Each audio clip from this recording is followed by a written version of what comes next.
네, 할렐루야. 성가대 찬양 참 놀랍습니다. 어떤 학교에서 그런 일이 있었답니다. 아이가 뭔가 그림을 열심히 그리니까 선생님이 뭘 그리는지를 모르고 뭘 그렇게 열심히 그리니 그렇게 물었더니 신이요 그러더래요.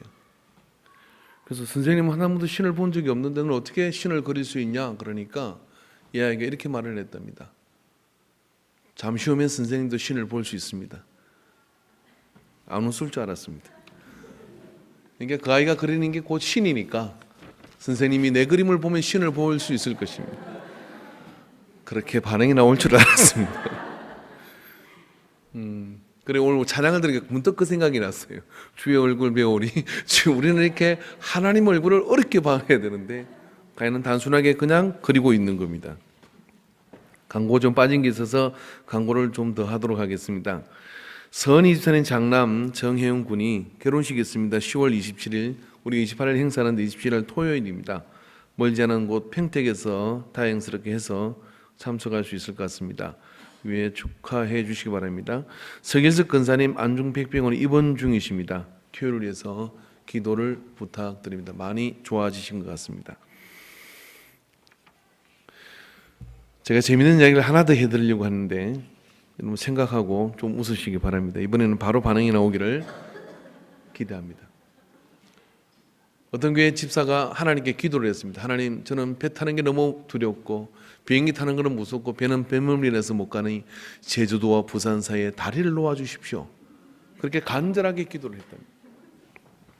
하나님 그 기도를 들으시고 아무개 집사야, 제주도 부산까지 다리를 놓으면 콘크리트가 얼마나 들어갔겠고 그리고 거기에 또 많은 배들을 어떻게 또 지나다닐 수 있겠니? 좀 무리된 소원인 것 같다. 다른 거 좀 이야기해봐 그랬어요. 그랬더니 이 집사가 생각을 해보다가 하나님 아버지, 저는 도대체 여자가 울 때 무슨 생각을 하는지, 여자가 울 때 무슨 생각을 하는지, 화를 낼 때 왜 화를 내는지 도대체 알 수가 없습니다. 여자의 마음을 잘 알 수 있도록 해 주십시오라고 했답니다. 그랬더니 하나님께서 잠시 뜸을 들이시다가 야, 2차선으로 해줄까? 4차선으로 해줄까?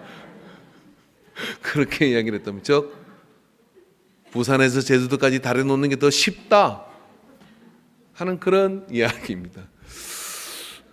제가 열심히 노력하면서 여러분이 반응이 시큰둥한지라 그냥 설교할게요.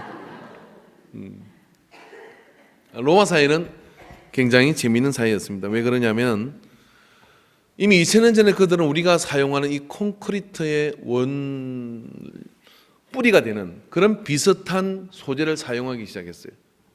그래서 사람들이 상상하기 어려운 그런 거대한 건축물들을 만들었습니다. 그리고 노예로 잡혀왔던 사람들, 정복당한 거민족들이 로마로 들어서는 순간 야, 이들은 우리와 전혀 다른 세상에 사는 사람들이구나 하고 그 문화의 압도적 우월성 앞에 그냥 엎드리게 된다 그래요. 그런 로마를 향해서 바울이 서신을 쓰고 있는 겁니다. 그리고 그 서신의 내용 속에 보면은 논지는 이런 것입니다. 너희들이 똑똑하고 너희들이 많은 것들을 안다고 이야기하고 실제로 또 그들은 세상의 중심이라고 생각할 정도의 그런 우월한 문화와 군사력과 그리고 모든 길은 로마라고 하는 그런 말에 전혀 이의를 달 수 없는 그런 탁월한 시스템들을 가지고 있었습니다. 그렇기 때문에 그들이 생각하는 것이 곧 세상의 중심이고 세계의 중심이라고 생각하던 이 로마를 향하여 바울이 복음의 편지를 쓰게 되는데 그게 로마서입니다. 그 로마서의 내용을 하는 이야기는 뭐냐면 너희들이 아무리 똑똑하고 그렇다 할지라도 너희들에게 심각한 문제가 있다. 그 심각한 문제가 뭐냐면 하나님께서 만물을 만드실 때 그 안에 하나님을 알만한 거룩한 신성을 거기에다가 집어넣었는데 너희들은 하나님께 영광을 돌리지 않는다라고 얘기하는 겁니다. 하나님께 영광을 돌리지 않는 그것이 너희들의 삶을 얼마나 뒤틀어 버렸는지를 한번 봐라라고 이야기하고 거기에 동성의 문제를 이야기하는 겁니다. 그것뿐만 아니라 다른 부분들도 거기에서 이야기를 하는 것이죠. 그 이야기를 딱 함축하면 어떤 이야기냐면은 이런 이야기입니다. 하나님이 본래 질서되게 만들어 놓은 그것에 대해서 하나님을 알지만 하나님의 뜻대로 살고 싶지 않은 그 생각이 여자와 남자가 결혼을 해야 되고 여자와 남자가 서로 사랑을 해야 되는데 여자와 여자끼리 음욕이 부릴 듯 일어나고 남자와 남자끼리 음욕이 부릴 듯 일어나서 즉 순리를 따르지 않고 영리를 따라 행하는 이것이 그들에게 재앙으로 와닿았다라고 그렇게 이야기하고 있는 겁니다. 자, 여러분, 바울은 지금 하나님께 영광을 돌리지 않는 그 현상의 한 부분을 이야기하는데 한 부분뿐 아니라 지면이 부족해서 그렇지 많은 부분들을 예를 들어 로마를 향하여 이야기할 수 있었을 것입니다. 근데 그 예를 들어 이야기하는 그 많은 것들의 뿌리는 뭐냐면 이것이죠. 하나님이 세우신 순리를 따르지 않고 그걸 거스리고 어그러뜨리고 그리고 그 다른 방향으로 그런 삶을 살아가는 것이 우리에게 재앙으로 와닿았다고 하는 거예요. 그래서 순리를 따라 순종하거나 사는 삶은 모든 것이 때를 따라 아름답게 이루어집니다. 그러나 하나님의 뜻을 따르지 않고 그것을 거스리고 어그러뜨리기를 좋아하는 사람은 영리를 따르는 사람은 그것이 곧 재앙으로 우리에게 와닿게 되는 것이죠. 여러분, 영리가 잘못된 것일까요? 우리는 흔히 서점에서 이런 책을 보게 됩니다. 거꾸로 생각하라. 그리고 우리는 그런 것들의 짜릿함과 흥분됨과 그리고 새로운 발상의 전환이 우리를 하여금 인류를 새로운 세계로 이끌어갈 것이라고 이야기합니다. 맞습니다. 그런 부분들이 우리에게는 분명히 있는 것이죠. 여러분, 순리라고 하는 것은 뭐냐면 나무가 결이 있듯이 결을 따라 가는 것이 순리예요. 영리는 뭐냐면 결을 거스리는 것이 영리입니다. 쉽게 생각하면 그런 이야기입니다. 그런데 여러분, 우리가 세상에 있는 모든 목수는 압니다.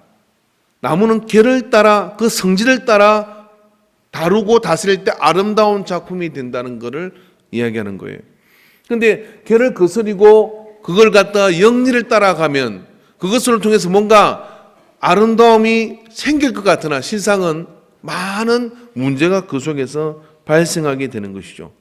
그럼에도 불구하고 우리의 삶 속에는 말입니다, 영리로 사는 삶이 문제를 해결하는 그런 정답인 것처럼 이야기할 때가 많이 있죠. 교회도 그렇습니다. 여러분, 교회가 뭐 좀 지루하게 이렇게 할 필요 있습니까? 오늘 설교를 빼버리면 어떨까요?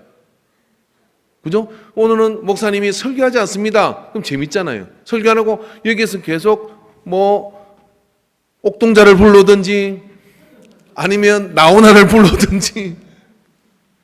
최근에 신천지에서 전단지를 붙였는데요. 알바 구함.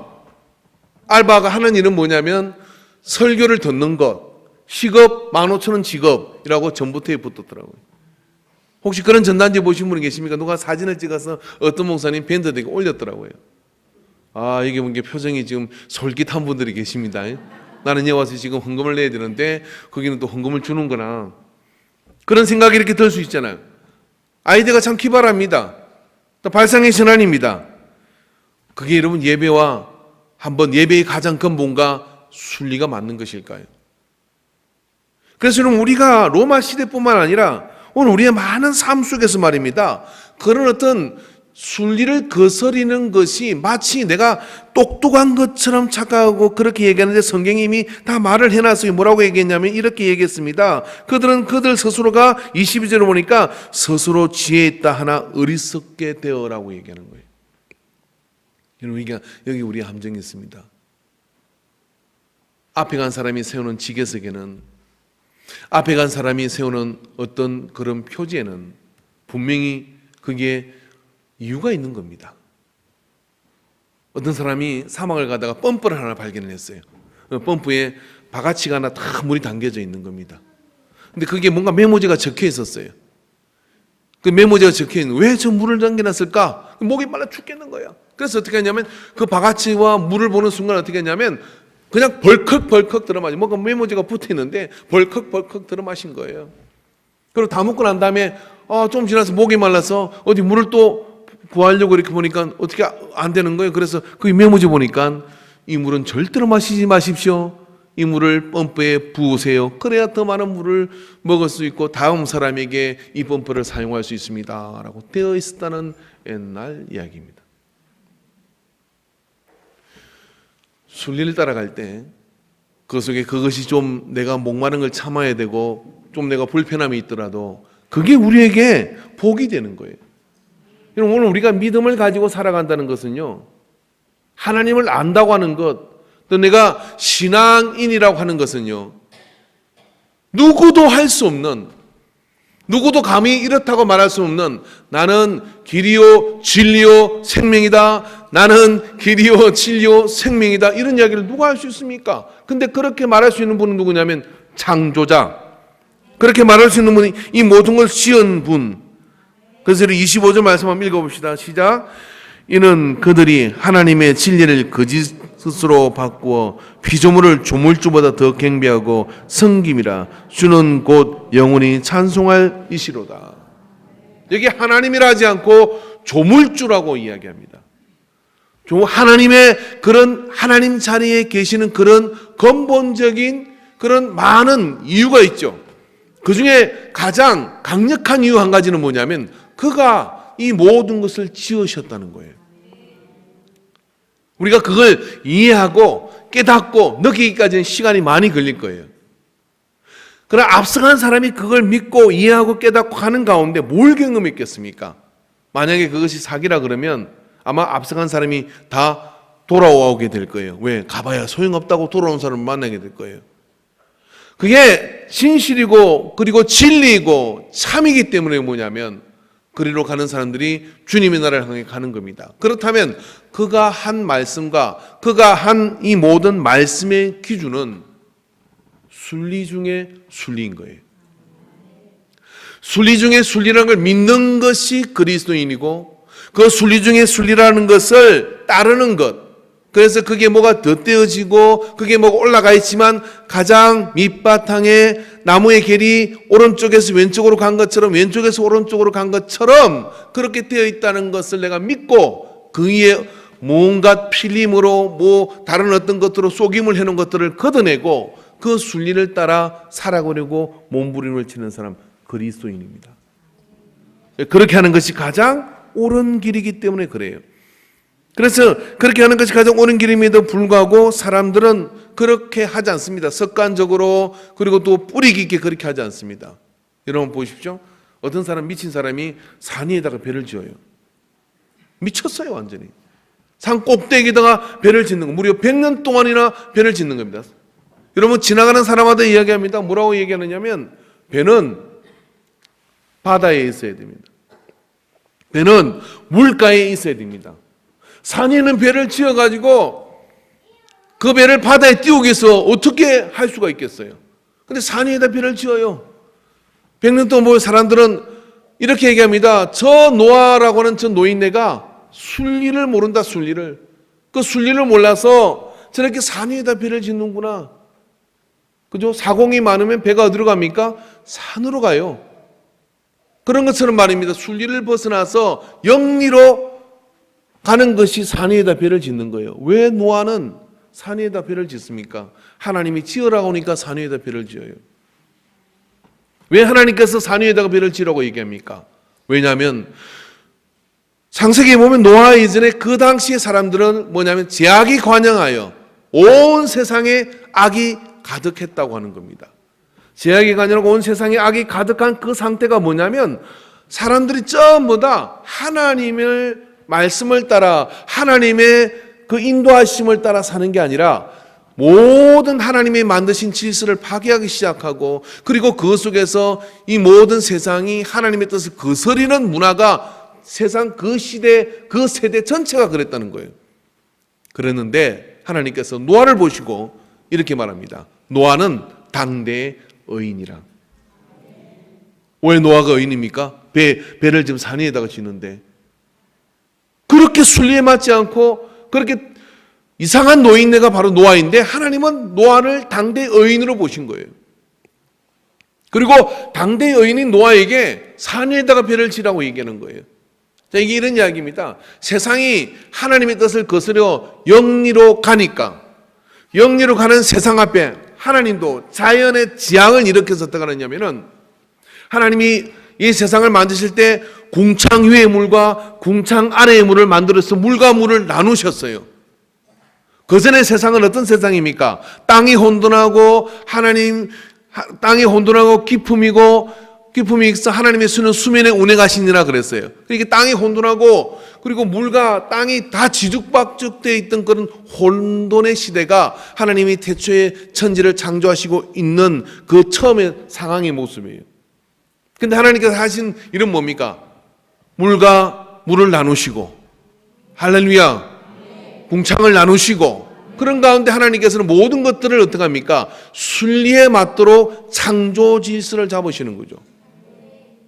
그런데 사람이 하나님의 순리를 벗어나니까 무슨 일이 벌어지느냐면은 궁창 위의 물과 궁창 아래의 물이 40일 동안 뒤죽박죽 튀어나오기 시작하는 거예요. 튀어나와서 온 세상을 물로 덮어버립니다. 온 세상을 물로 덮어서 산 위에 배가 있는 게 말이 되지 않는 상황인데 그 말이 되지 않는 상황이 눈앞에 펼쳐진 것이에요. 그건 우리가 용납하기 어려운 일인데 우리가 하나님의 순리를 벗어나니까 하나님께서는 물이 궁창 위의 물과 궁창 아래의 물로 있어야 되는데 그걸 터트려서 어떻게 하느냐면 섞어버리는 겁니다. 그것이 곧 재앙이 된 거예요. 여러분, 노아 이전의 사람은요 몇백 년을 살았어요. 노아 이후의 사람은 수명이 120년으로 한정됩니다. 왜 그러냐면 여러분, 과학자들이 연구해 보니까 우리 지구가 두꺼운 수막층으로 형성되어 있었다는 거예요. 그리고 그 물이 이렇게 나눠짐으로 인해 가지고 그 속에서요 세포 노화 속도가 달랐다는 그런 주장들이 있습니다. 그러니까 그때가 훨씬 더 좋았던 거예요.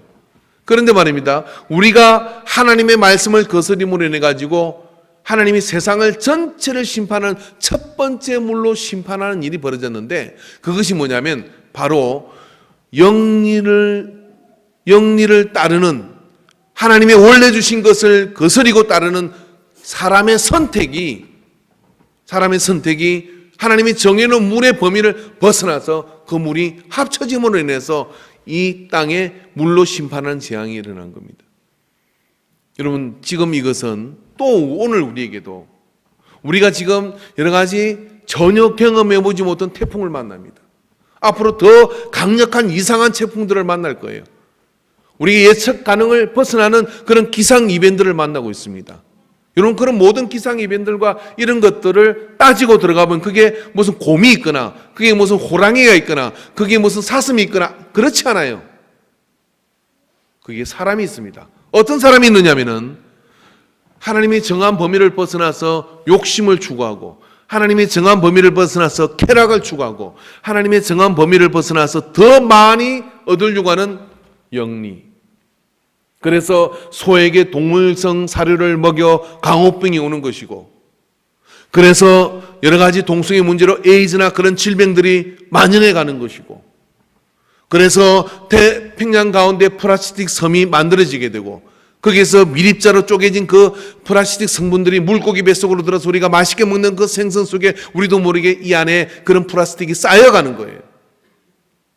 거기 어디 동물이 있습니까? 거기 어떤 다른 존재가 있습니까? 하나님이 그렇게 하셨나요? 아니요. 우리가 우리의 욕심을 벗어나서 하나님이 정한 그런 범위를 벗어나서 추구하는 모든 도시적이고 그리고 모든 그런 어떤 도전이라고 이야기하는 그런 시도들이 낱낱이 이제는 복병이 되어 우리의 삶을 옥죄어오고 있는 그런 가운데 있는 우리의 현 주소예요.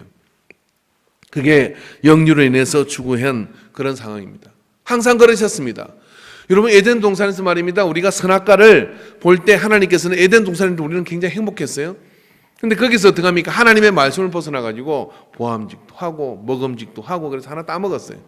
따먹었더니 그걸로 인해 어떻게 됩니까? 쫓겨나는 거죠. 쫓겨나서 어떻게 돼요? 그 안에 있을 때는 말이에요, 사자가 꼬리를 살랑살랑 흔들었어요. 그럼 사자 베고 자기도 하고 뭐 그랬을 것 같아. 동물하고 이야기하고 그랬을 건데. 근데 지금은 어떻습니까?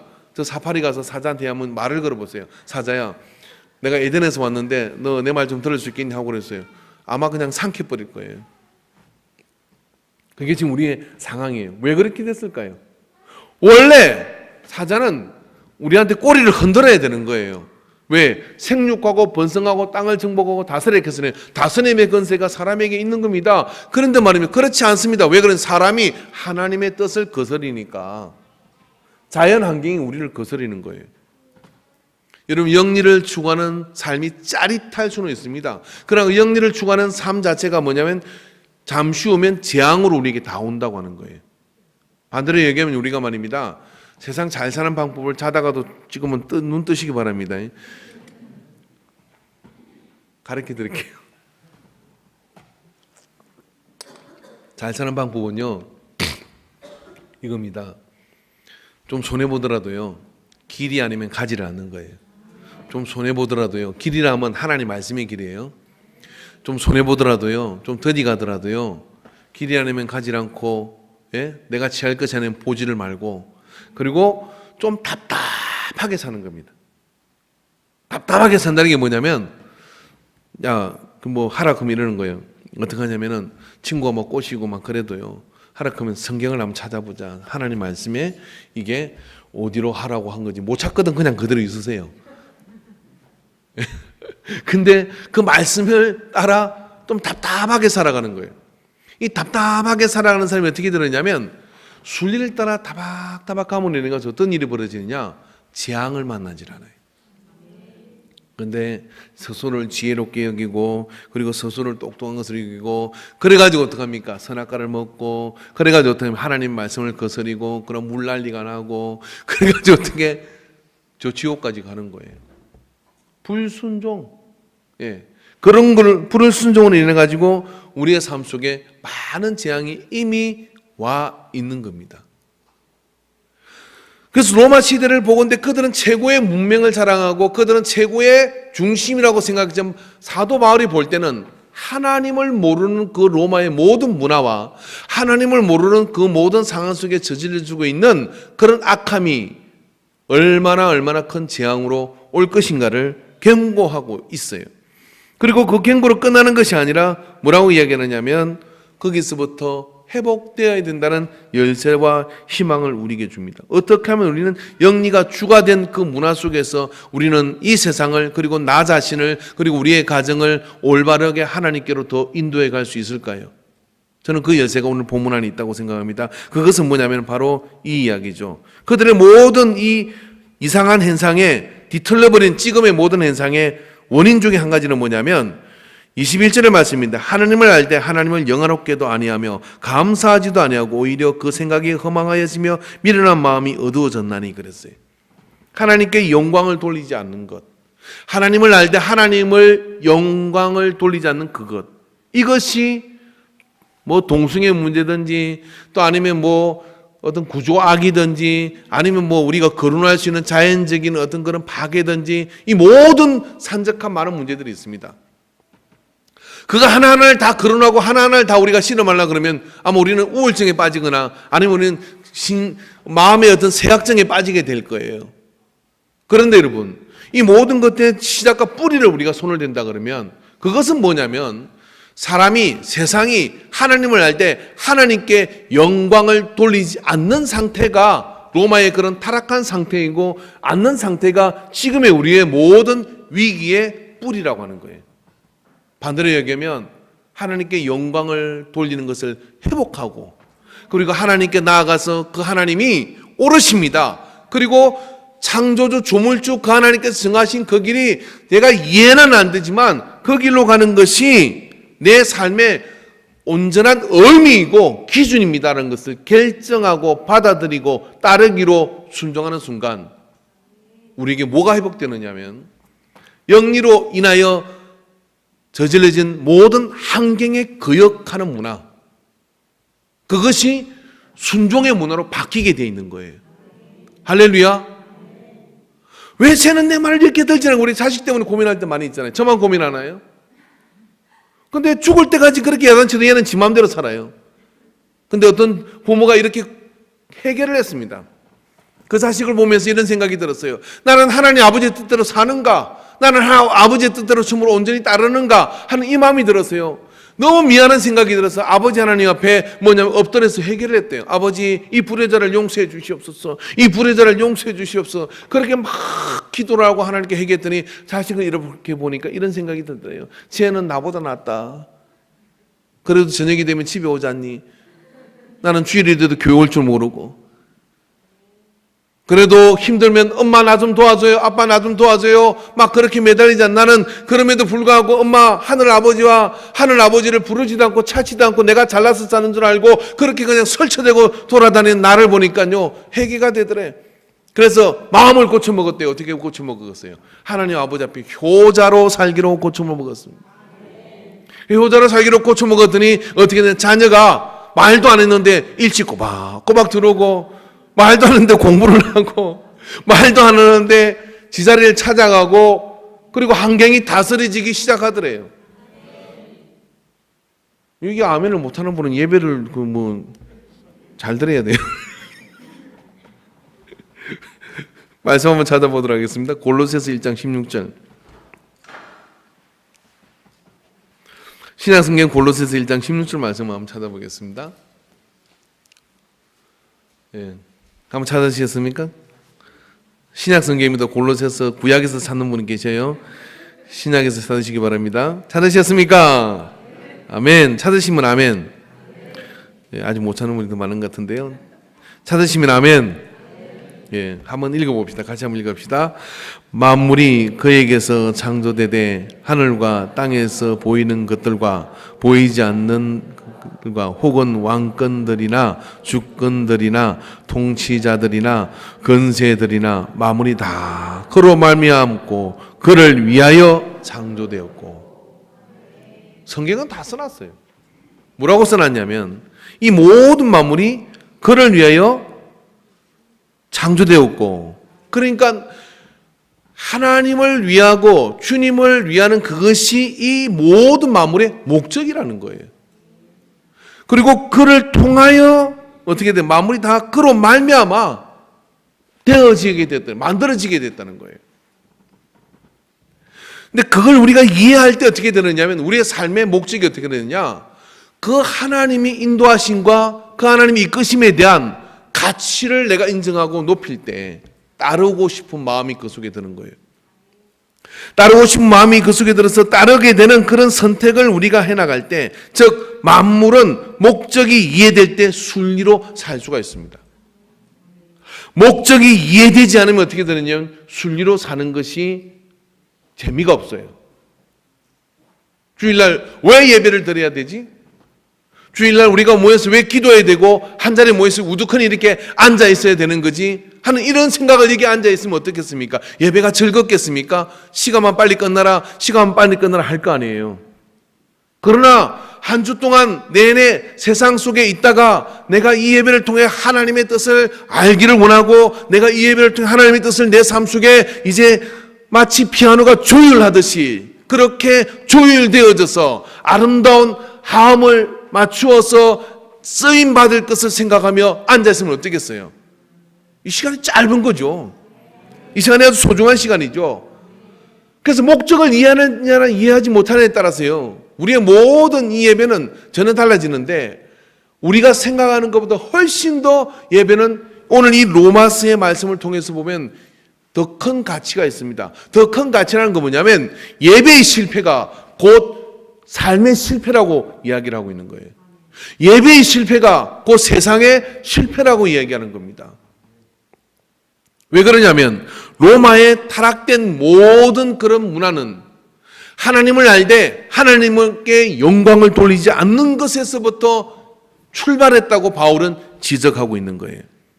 그런 거로 여러분, 우리가 그렇기 때문에 우리가 예배를 회복하는 것은 단순히 종교적 의식적 행위 속에 들어가는 게 아니라 내 삶 전체에 있어서 내가 무엇으로 말미암아졌고 무엇을 위하여 나아가는지를 받아들이고 믿음으로 인해서요, 받아들이고 믿음으로 인해서 거기에서 모든 것들이 제자리를 찾아가는 그런 복을 누리게 되는 거예요. 그래서 예배의 회복이 뭐냐면 삶의 회복입니다. 여러분 삶이 엉망진창이 됐어요. 이렇게 해도 뭐가 안 되고 저렇게 해도 뭐가 안 되고, 심지어는 집에 가만히 있으면 내가 마음이 굉장히 산란하고 힘들어요. 그래서 여기 기웃거립니다. 저기도 기웃거리고 좋은 경치도 바라보고 뭐도 보고 돌아다녀요. 그래도 허탈합니다. 그리고 또 뭔가 내가 가지면 괜찮을 것 같아가지고 먼저 소유를 늘립니다. 아세요 여러분? 가장 부유한 나라가 가장 자살률이 높다는 거를요. 그거 어떻게 설명할 수 있겠어요? 삶의 목적이 없고, 그리고 내가 어떤 방향으로 가는지를 믿는 믿음의 대상이 없으면 표류하게 되어 있는 겁니다. 근데 여러분, 우리가 그 창조주, 조물주 하나님이 내게 주신 그 말씀이 내 삶에 정말 변함없는 기준이요, 또 유일한 기준이요, 그리고 절대의 가치를 가진 것이라고 믿고 따라가는 사람은요, 그것 자체만으로도 행복할 수 있어요. 그것뿐이겠습니까? 그것의 영광, 하나님께 그런 가치를 가지고 영광을 돌리는 예배자는 그 예배를 드리는 순간에 어떻게 되냐면 우리를 거역해 하는 많은 환경에 사단이 저질러온 그런 미혹과 그런 사단이 저지르는 그런 모든 덫과 같은 인생의 올무에서부터 이겨내고 자유케 되는 그런 은혜가 그 예배 회복을 통해서 일어나게 되는 거예요. 그래서 영리로 젖은 인생과 이 시대를 치료하는 게 뭐냐면 예배입니다. 그리고 소돔과 고모라 성을 하나님이 심판하셔요. 거기에 만연해있는 어떤 그런 타락함, 악함, 이런 것들이 너무나 넘쳐났습니다. 아브라함의 조카인 롯이 소돔과 고모라 성의 비옥함을 가지고 선택하고 갑니다. 그래서 소돔과 고모라 성에서 지내요. 그런데 그곳에 악합니다. 그곳은 너무 악함이 심해서 하나님께 천사를 보내가지고 실제적인 상황을 파악하기 위해서 천사를 보내요. 가다가 아브라함을 만나게 됩니다. 아브라함이 소돔과 고모라 성을 멸하기 위해서 가는 이 천사들과 하나님의 사랑과 어떻게 합니까? 단판을 지어요. 하나님, 저 소돔과 고모라 성 의인 30 있으면 멸하겠습니까? 의인 50 있으면 멸하겠습니까? 그렇게 흥정을 하시다 나중에 어떻게 5명 있으면 멸하겠습니까? 그렇게 얘기해요. 그럴 때 하나님께서 뭐라 그럽니까? 의인 5 있으면 내가 멸하지 않게. 이런 소돔과 고모라 성 인구가 몇 명쯤 됐을까요? 1000명? 2000명? 모르겠습니다. 한 2, 3천은 됐을 거 아니에요? 그래도 성이고, 그리고 비옥하고, 학락과 문화가 넘쳐나는 곳인데, 현덕 인구가 이러면 8,500 정도다 그러나요? 안중은 어느 정도 됩니까? 뭐, 굉장한 숫자일 거예요. 근데 그 중에 의인 5 없어서 소돔과 고모라 성은 멸망을 받아요. 그러니까 하나님을 예배하는 사람 5이 없어가지고 멸함을 받은 겁니다. 의인의 기준이 뭡니까? 의인과 악인의 기준은요, 의인은 여호와의 율법을 즐거워해서 복 있는 사람은 악인의 길을 쫓지 않고 그래서 하나님의 말씀의 기준을 따라 자기의 삶을 살아가는 사람이에요. 즉 하나님 말씀을 따라 자기 삶을 살아가는 예배자, 그 예배자 5명이 없어가지고 소돔과 고모라 성은 불로 심판을 받습니다. 하나님은 성경 속에서 보면 이 땅에 재앙을 보낼 때마다 악인이 얼마나 많은지, 이 땅에 얼마나 하나님 뜻에 어그러져 있는지보다도 그 가운데 그런 숨통을 열어서 그래도 하나님 앞에 거룩한 그루터기가 되어서 하나님께 바알을 쫓지 않고 예배하는 사람이 몇인지를 세고 계시는 거예요. 할렐루야. 그렇기 때문에 이 동네에 흉년이 들면 누구 책임이에요? 인간교회가 예배를 똑바로 안 드려가지고 이 동네 여러 가지 어떤 이 주변과 이 나라가 굉장히 힘든 일을 겪게 되면 누구 책임이에요? 정치인들 책임입니까? 아니요. 죄송한 얘기는 정치인들은 역사 속에 제대로 한 일이 한 번도 없어요. 하나님이 역사를 주관하시고 역사를 주관하시는 하나님 앞에 졸처럼 쓰임받는 게 사람이에요. 그럼 하나님 무슨 기준으로 역사를 주관하시냐 이 말이에요. 그 땅에서 드리는 예배와 그 가정에서 드리는 예배와 그 삶 속에서 드리는 예배적 삶과 그래서 하나님의 뜻을 따라 그 순리를 따라 살아가려고 하는 그런 가치를 따라 움직이고 그것에 흥분하고 그것에 기쁨을 가지고 그것에 열정을 가지고 가는 인간교회가 있고 이 땅에는 모든 교회가 될 때 여러분 우리가 논리와 이치로 헤아릴 수 없는 수많은 일들이 저 하늘의 세계 안에서 하나님의 순리를 따라 하나님이 환경을 다스리고 모든 상황을 바꾸셔서 역사해 가실 줄로 믿습니다. 이것을 믿는 것이 신앙인 줄로 믿습니다. 할렐루야. 할렐루야.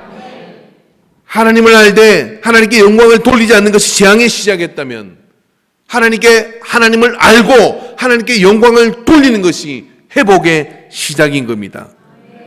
그 회복의 시작이 우리 속에서 일어나게 되기를 바랍니다. 그런 회복의 시작이 우리 속에 일어날 때 그 속에 역사가 나타나는 것이죠. 최근에 오늘도 이렇게 우리 예배 전에 찬양을 부르잖아요. 찬양의 마지막 곡을 이렇게 부를 때 제가 들어갈까 말까 고민이 됩니다. 이게 찬양 같이 해야 되나 말아야 되나. 연습도 안 하고 이러는데 뭐가 픽사리가 날 수 있잖아요. 근데 우리 성가대가 찬양할 때 아름답지 않습니까? 그죠? 왜 아름다우냐면 뭐 맞는지 모르겠는데 테너, 베이스, 뭐 엘토, 소프라노 이렇게 화음을 맞추는 거예요. 화음을. 한 사람 한 사람을 따져보면 노래 못하는 사람 저기 다 앉아 있어요.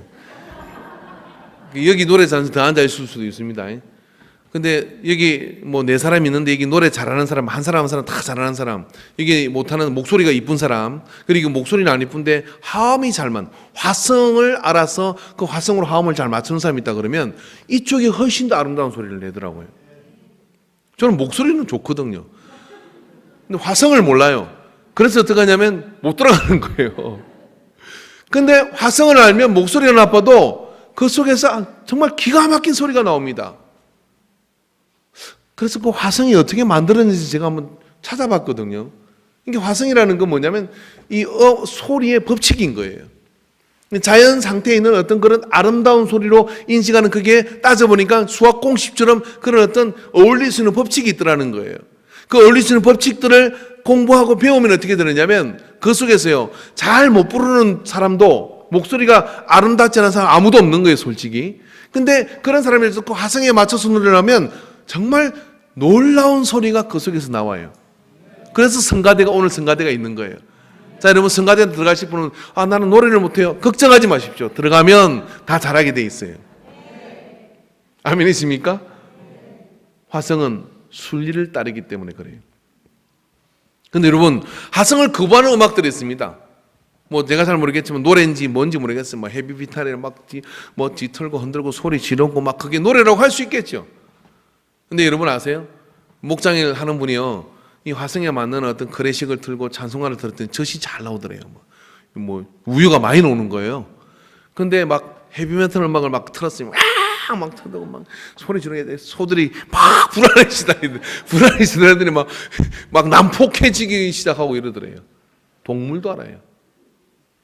이게 모든 음악이든 뭐든 간에 그 속에는 말입니다, 다 하나님이 인도하시는 아름다움, 만물에 하나님의 신성을 집어넣어서 하나님을 알만한 것을 그 속에 넣었다는 거예요. 그러니까 하나님 알만한 게, 이게 이런 말이 어려움이 어떤 거냐면 이게 순리에 맞게 가는 것이, 그럼 그 순리는 누가 정했냐? 조물주가 정한 거예요. 그 조물주가 정한 걸 내가 받아들이는 게 뭐냐면 신앙인이에요. 그리고 그 받아들이는 걸 신앙인이고 그걸 따르기로 신념과 철학과 확신을 가지고 하는 사람이 뭐냐면 믿는 자라 이 말이죠. 그런 믿음을 가지고 가면 어떻습니까? 늘 말씀을 들었던 고개를 막 갸우뚱거리면서, 그러니까 그게 과연 그럴까 하고 막 뭐 딴짓을 해보고 그 선악과 먹거리 쫓겨나는 거예요. 근데 말씀을 들을 때 저게 하나님 뜻이구나.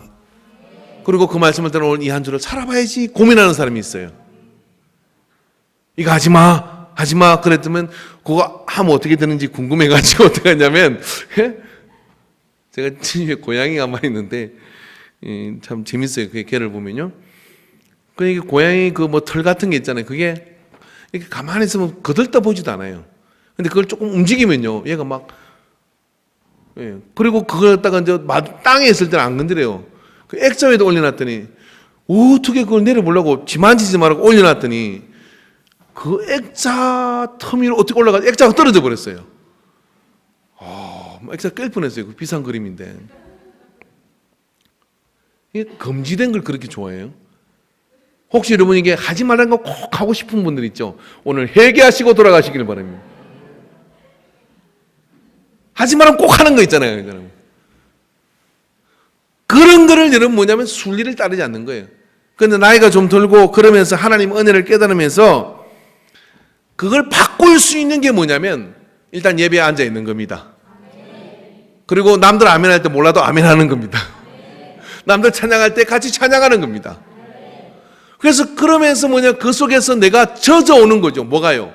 하나님의 질서와 하나님의 은혜가 우리 속에 젖어오게 될 때 내 삶 속에 살아갈 때 문득 그런 생각이 드는 거죠. 전에는 그냥 거칠 게 없었어요. 뭐 이렇게 하든 저런 내가 정하는 것, 내 인생은 나의 것. 그런 사람이 내가 이제 예배를 드린다면은 하나님한테 물어봐야 되겠는데, 그리고 하나님이 이거 원하실까? 기뻐하실까? 싫어하실까? 그런 생각을 하면 기뻐하면 하고 싫어하면 안 하기로 결심을 하는 사람이 복받은 사람이에요. 그 사람은 그 앞에 환경의 거슬림과 역경이 와도 능히 그 역경을 넘어서는 큰 하나님이 함께 하시기 때문에 역사를 누리게 되는 겁니다. 그래서 여러분, 하나님은 우리에게 예배를 삶의 근본적인 목적으로 이렇게 주신 거예요. 그래서 예배가 우리의 삶의 근본적인 목적이 되어서 그것을 통해 하나님께서는 우리의 삶이 온전해지기를 원하시는 겁니다. 그래서 하나님께서는 예배자를 찾으신다라고 성경에 말씀하셨어요. 요한복음 4장 23절에 보니까 아버지께 참되게 예배하는 자들은 영과 진리로 예배할 때가 오나니 곧 이때라 아버지께서는 자기에게 이렇게 예배하는 자들의 찾으시느니라. 이 말을 누구에게 했냐면 사마리아 우물가에서 어떤 여자에게 얘기를 했습니다. 이 여자가 보통 여자가 아니었어요. 그 여자가 정오에 물을 길러 오는 겁니다. 이스라엘의 우물은요 굉장히 깊어요. 두레박이 없이는 그 물을 기를 수가 없습니다. 굉장히 깊은 물인데 대개는 선선한 저녁이나 아침에 해가 뜨기 전에 와서 물을 길어 가는 거예요. 그런데 이 여인은 정오에 물을 길러 혼자 오는 겁니다. 예수님은 그 우물가에 앉으셨다가 두레박이 없으니까 펼 수 있는 그릇이 없으니까 물을 드시지 못하고 거기서 계시고 제자들은 양식을 구하러 마을로 들어갔는데 그 여인이 혼자 오는 겁니다. 그래서 그 여인에게 말을 걸었습니다. 물 좀 떠달라고. 그랬더니 이 여인은 꼬일 대로 꼬인 인생이라 이렇게 얘기합니다. 어찌 유대인이 저한테 물 달라고 합니까? 그리고 말도 걸지 않던 사마리아 사람은 괴로 이기는 유대인들이 어떻게 저한테 말을 겁니까? 이런 이야기죠. 그랬더니 예수님께서 뭐라 했냐면 네가 주는 물은 다시 마시면 목마르지만 내가 주는 물은 영원히 목마르지 않으리라. 이렇게 말을 했어요. 그럼 여러분 어떻게 생각하시겠어요? 미쳤구나 생각하고 그럼 가야 되는데 이 여인은 그 말을 받아가지고 이렇게 얘기합니다. 그런 물이 있다면 나도 물을 줘서 물 길러 오지 않도록 해주세요 하고 선문답 같은 이야기를 해요. 그랬더니 예수님께서 말입니다. 이렇게 얘기합니다. 네 남편이 5이 있다. 그런데 지금 있는 남편도 네 남편이 아니다. 어째 이 여인은 남편이 5이나 있었을까요? 왜냐하면 그 여인은 삶의 행복을 이루기 위해서, 삶의 어떤 것들을 이루기 위해서 사실은 많은 어떤 그런 주인을 찾아 방황을 했던 것이지 않습니까? 그 근원을 향해서 예수님께서는 남편 5이 지금 있는 남편은 네 남편이 아니다 그렇게 얘기를 한 거예요. 여러분 어떤 목사님이 결혼식을 못 가가지고 축전으로 보냈는데 이 말씀을 보내가지고 요한일서 말씀을 보는데 요한복음을 그 한자 숫자를 하나 빼가지고 예배 시간에 어떤 축전을 읽었습니다. 지금 이게 남편이 5이지만 지금 이 남편도 이 남편이 아니다. 신부가 아주 그냥 기절을 해버렸어요.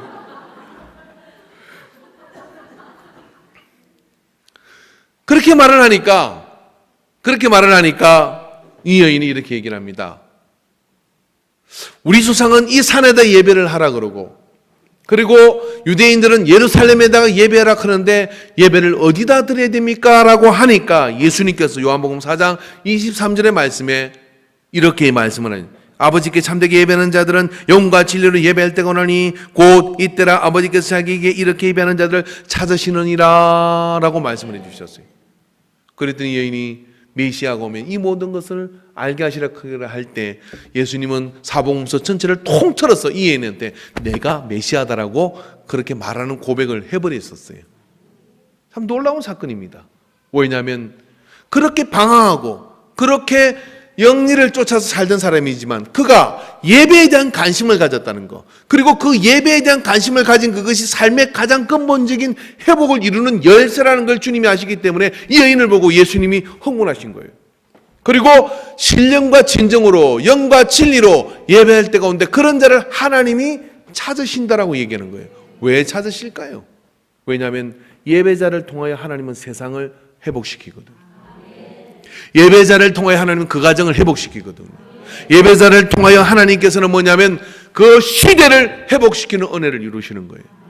그래서 오늘 우리가 이 시간에 예배를 드리는 건요, 단순히 내 안에 뭐 잘되게 해서 놓은 것 그 이상의 가치가 있습니다. 그게 뭐냐면 바로 이 시대의 책임 있는 의인으로 우리가 오라스 의인이 아니라 하나님을 알고 하나님의 뜻대로 그래도 살아가려고 그 뜻을 사모하고 알기는 원하는 마음으로 나와 예배할 때 이 시간 하나님이 하늘의 문을 여시고 그리고 그 가운데 이 예배자를 통하여 이 뒤에 있는 많은 여러분과 관련된 직장 동료들과 그리고 여러분의 가정에 아직 누워서 예배를 오지 않는 사람들과 그 모든 시대의 사람들을 하나님께서 아우러 하나님의 복 가운데로 인도하도록 열어주는 재앙을 막고 하나님의 그런 평안이 임하도록 열어주는 이유가 되기 때문에 그런 거예요. 할렐루야. 믿습니까? 믿습니까? 저는 개인적으로 이 예배 가운데 가장 감격스러운 시간은 여러분에게 축도할 때도 감격스럽지만 이 성가대와 함께 찬양을 하기 전에 제가 저기서 기도할 때 굉장히 감격스러워요. 제가 이 성가대를 바라보면서 이 성가대가 한국의 노래를 부르기 위해서 준비한 과정이 감동스러운 것이 아니라 이 성가대를 통해 하나님께 열으실 하늘의 문의 그런 직경과 사이즈가 상상되기 때문에, 그래서 그걸 통해 오늘 우리 청중이 하나님 은혜 속에 같이 들어가는 그 은혜를 상상하기 때문에, 믿기 때문에 저로 하여금 그런 감격을 가지게끔 만들어요. 그래서 저기 서서 찬양하고 있다가 성가대가 들어올 때 저는 떨리는 마음으로 갑니다. 사실 그 성가대는 내 기도 소리를 잘 못 들을 수도 있을 거예요. 그러나 괜찮습니다. 하나님께 들으라고 하는 거니까. 여러분 들으라고 하는 게 아니라 하나님께 들으라고 하는 거니까. 그리고 대충 봐서 끝났다 싶으면 아멘 하시면 돼요. 그렇지만 하나님이 그걸 들으시고 어떻게 하냐면 그 기도와 그 사모함을 보시고 이 예배가 예배되게 만드는 그 간격 속에서 영리로 치닫는 세상을 순리로 가도록 만드는 하나님의 은혜를 회복시켜 주시는 거예요. 할렐루야. 그런 은혜 우리 속에 임하여야 될 줄은 믿습니다. 여러분, 사람은 말입니다, 하나님이 진흙으로 만드셨어요. 진흙으로 만들어서 그 다음에 코에 생기를 불과 생명이 되게 하셨잖아요. 근데 말입니다, 이 진흙과 생명이 이렇게 돼가지고 그런 메커니즘을 이루게 되는데, 사람이 하나님께 예배하지 않으면 진흙으로 살아가기만 하는 겁니다. 근데 하나님께 예배하면 코에 생기를 부른 그 생명이 된 우리가 영적 존재인 것을 자각할 때 사람이라고는 하나님 보시기에 좋은 그 사람의 상태가 완전해지게 되는 거예요. 그래서 예수님께서는 사람이 떡으로만 사는 게 아니라 하나님 입에서 나오는 모든 말씀으로 살 것이라고 말씀해 주신 겁니다. 그럴 때 우리는 비로소 뭐냐면 통치권이 회복되고, 그리고 안에 당당함이 그 속에 일어나는 것이고, 그런 회복의 역사를 우리가 가지고 사업의 현장으로, 그리고 내 삶의 현장으로 나갈 때 어떻습니까? 문들이 열리게 되는 은혜가 임하는 거예요. 그래서 할 때 모든 이 땅에 우리 몸속에서부터 거역이 일어나기 시작하고 우리의 모든 환경 속에서 거역이 일어나시는 거예요. 그렇기 때문에 여러분, 예배는, 옆 사람과 인사합시다. 예배는 와서 졸더라도 와야 해야 되고, 예배는 생명 걸고 드려야 된다.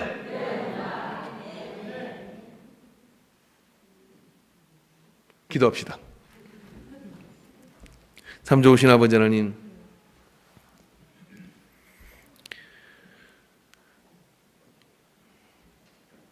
각각의 소리가 하성의 법칙에 있을 때 아름다운 하모니를 이루게 되고 아름다운 찬양이 되고 노래가 됩니다.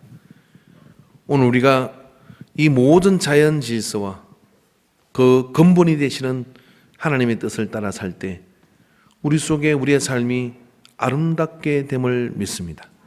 거스리고 거역하고 어그러뜨리는 것에 절공과 쾌락에 젖지 않게 하여 주시옵시고, 온전한 예배자로 예배의 간격 속에 있어서 모든 뒤틀려버린 이 자연과 세상 속에 그것을 하나님의 뜻대로 바로 가게 만드는 사역자들이 되게 하여 주시옵소서. 우리가 가는 가정에서 그런 역사가 일어나게 하시고 우리가 가는 모든 땅에서 그런 역사가 있게 하여 주시옵소서. 제일 먼저 예배를 드리고 예배적 삶을 살고 아무도 없는 곳에서도 하나님을 경외하고 예배를 드릴 때 어둠 가운데 빛이 비춰져서 어둠을 내모는 능력이 나타나게 됨을 믿습니다. 그곳에 언제나 하나님이 함께 하심을 믿습니다. 주여 우리를 도와주옵소서. 오늘 우리의 삶의 모든 현장으로 나갈 때 주님 예배자의 삶을 가지고 나아가 무릎으로 기도하여 어둠을 이기게 하여 주시옵시고, 하나님께 영광을 돌림으로 모든 칙칙하고 또 모든 암울한 것들을 걷어내고 믿음과 소망과 사랑으로 채워지는 역사를 누리게 하소서. 예수님의 이름으로 기도하옵나이다. 아멘.